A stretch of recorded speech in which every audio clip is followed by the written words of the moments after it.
Sir আমরা যে নামাজের সময় হাত বাঁধি, বুকে বাঁধবো না নাভির উপরে বাঁধবো না নাভির নিচে বাঁধবো, কোনটা সঠিক? ও আচ্ছা, আব্দুর রহমান, রিফাত তুমিও শোনো। ও একটা প্রশ্ন করছে যে স্যার, আমরা যে নামাজে হাত বাঁধি, এটা হাতটা কি আমরা এরকম বুকে বাঁধবো, নাকি নাভির উপরে বাঁধবো, নাকি নাভির নিচে বাঁধবো? এটা নিয়ে আমাদের একটা মতপার্থক্য আছে না? তো হাদিস শরীফে 3টা জায়গায় হাত বাঁধার ব্যাপারে স্পষ্ট দলিল আছে। তবে বুকের উপরে হাত বাঁধার দলিলটা খুব শক্ত, এটাই অধিকতর সহি। আবার মাযহাব, আমরা যারা মাযহাব মানি, আবার অনেকে মানি না। যারা মাযহাব মানি, মাযহাবের ব্যাপারেও এই 3 ধরনেরই প্র্যাকটিস দেখা যায়।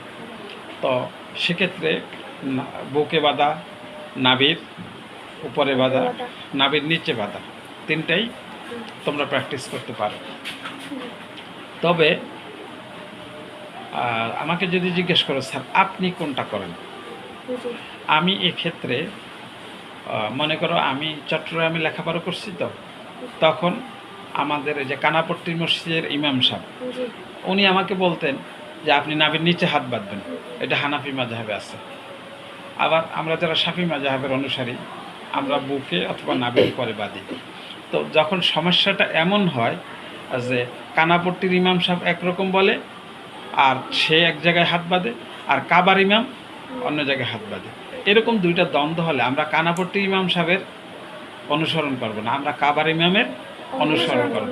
তোমরা এখন দেখা যায় অনলাইনে দেখতে পারবো, তোমরা ভিডিওতে দেখতে পারবা যে মসজিদে হারাম, যেটা কাবাগরের ইমাম সাহেব, উনি নামাজে কোথায় হাত বাঁধেন। আব্দুর রহমান সুদাইসি দেখবা বেশিরভাগ সময় দেখবা যে উনি নাভির উপরে হাত বাঁধেন, এবং আরবের অনেকেই বুকেও হাত বাঁধেন। তো কেউ যদি নাভির নিচেও বাঁধে তার নামাজ হবে না এমন না, সেটাও হাদিস শরীফে আছে, হানাফি মাযহাবে এটা আছে। অতএব আমি ব্যক্তিগতভাবে নাভির উপরে হাত বাঁধি।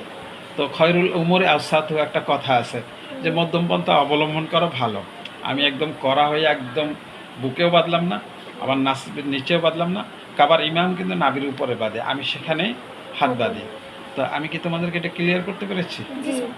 মাশাআল্লাহ।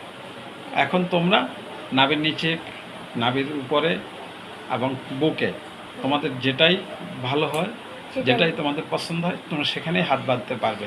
তবে বুকে হাত বাঁধা এবং নাভির উপরে হাত বাঁধার ব্যাপারে সহিহ হাদিস বেশি, আর নাভির নিচের ব্যাপারেও সহিহ হাদিস যে নাই তা না, যে একটা আছে, যে কোনো একটা হাদিসের উপর আমল করলেই চলবে।